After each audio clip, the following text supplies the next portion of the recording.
नमस्कार, AB star news देख रहे हैं आप और बड़ी खबर लेकर हाजिर हूं मैं आपके साथ सोहन सिंह।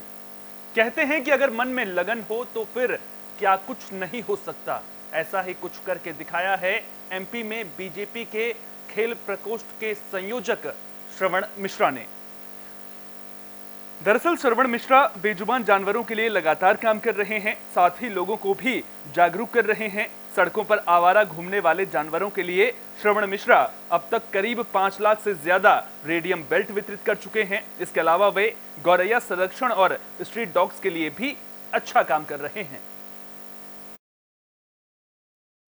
सर, जो ये वीडियो वायरल हो रहे हैं इस वक्त आपके, जो रात में पशु प्रेमी की तरह लोग आपको वायरल कर रहे हैं, इस बारे में आपका क्या कहना है?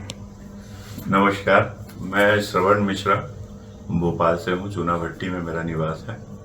ये जो आपने देखा होगा, अब आपने देखा होगा जब भी तो ये बात कर रहे हैं, क्योंकि ये मेरा बचपन से रुचि का विषय था। जानवरों के साथ में ज़्यादा समय व्यतीत करना, चाहे वो स्ट्रीट डॉग हो, गौवंश हो, पशु पक्षी हो, मेरी रुचि और लगातार रही है।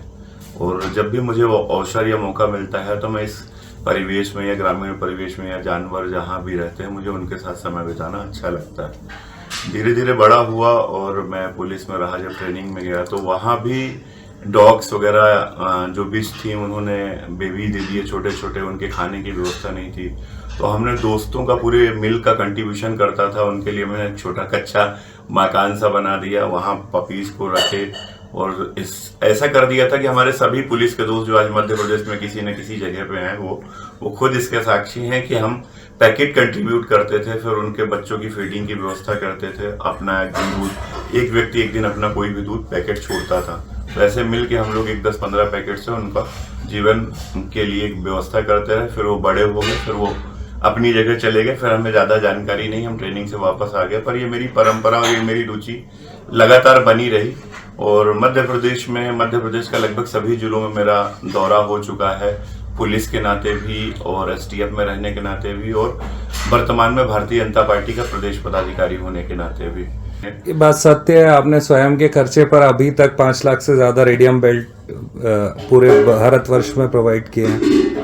हाँ, ये वही मैं इसमें बताना चाह रहा हूँ कि ये रेडियम बेल्ट फिर मेरे दिमाग में आया। जो हम पलंग में पहले पुराने जमाने में निवाड़ होती थी, तो वो निवाड़ को हमने परचेस किया क्विंटल्स के लेवल पर। फिर जो स्कूल बैग्स में हम क्लिप लगाते थे, वो क्लिप को भी मैंने बल्क रेट में परचेस किया और बाजार से फिर रेडियम परचेस किया। फिर टेलर को ले जाके हमने समझाया कि भाई ये मुझे ऐसा करके बना दो कि 1 मीटर के जो डायामीटर उनके गले का होता है, छोटी गाय के लिए भी, बड़ी गाय के लिए भी, और भी जो हमारे सांड हैं, तो उस हिसाब से साइज के हिसाब से हमने बेल्ट का निर्माण किया। और ये बेल्ट काफी कॉस्टली पड़ जाता है। सर, आपने डॉग फीडिंग के लिए भी एक काम करने का सोचा है, जहाँ हमने सुना है बहुत सारी जगह पे देखा है वो बॉक्सेस को, तो उस बारे में क्या कहना चाहेंगे? वो एक्चुअल में मेरे मन में यह है कि हमारे चूंकि भोपाल में एक हम शेल्टर होम चला रहे हैं छोटा सा, जितनी हमारी कैपेसिटी थी, क्योंकि जर्जर अवस्था में है, कोई ऐसी व्यवस्था भी सरकारी नहीं हो पाई। हमने नगर निगम को अपना मॉडल दिया है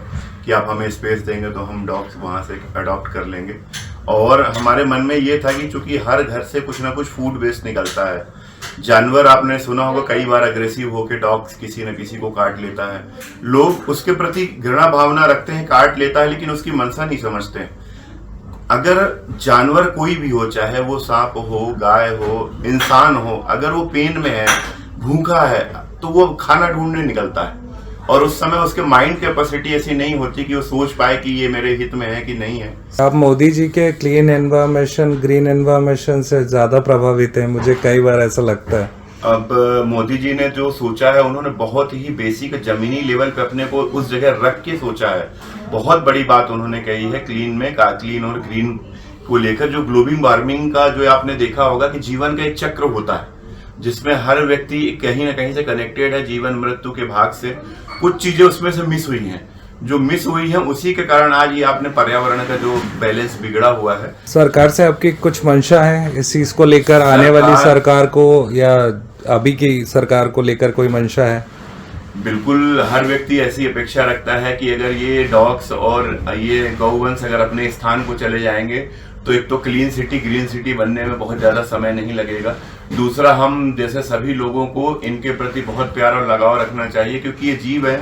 हर व्यक्ति को, जैसे हम भी जीव हैं, हमारे अंदर भी जीव आत्मा है, तो सबको जिसने इस जीवन में जन्म लिया है उसको जीने का अधिकार है और वो जीना चाहता है, चाहे वो जिस रूप में पैदा हो गया हो। आप प्रदेश के मुख्यमंत्री और माननीय प्रधानमंत्री जी की बातों से सहमत हैं?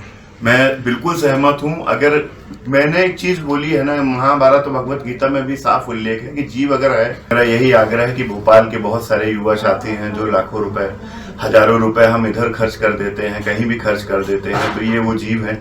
अगर इन्होंने जीवन लिया है तो इनको जीने के लिए अधिकार है, तो हम अपना उसमें छोटा कंट्रीब्यूशन करें, जिसकी जो कैपेसिटी हो। नहीं है तो खाना, रोटी, कुछ भी हमारे इस कैंपेनिंग का अगर हिस्सा बनेंगे तो मुझे लगेगा कि मेरा नाम सफल हो गया, मेरी मेहनत सफल हो गई, मेरे पूर्वजों का आशीर्वाद मेरे साथ रहा, वो सफल होने की कगार पे है।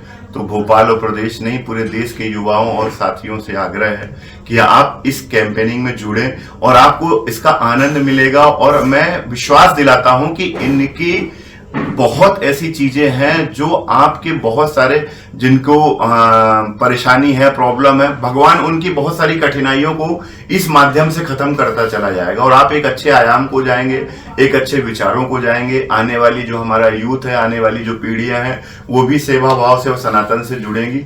बस मेरी यही मनसा है। सर, जो ये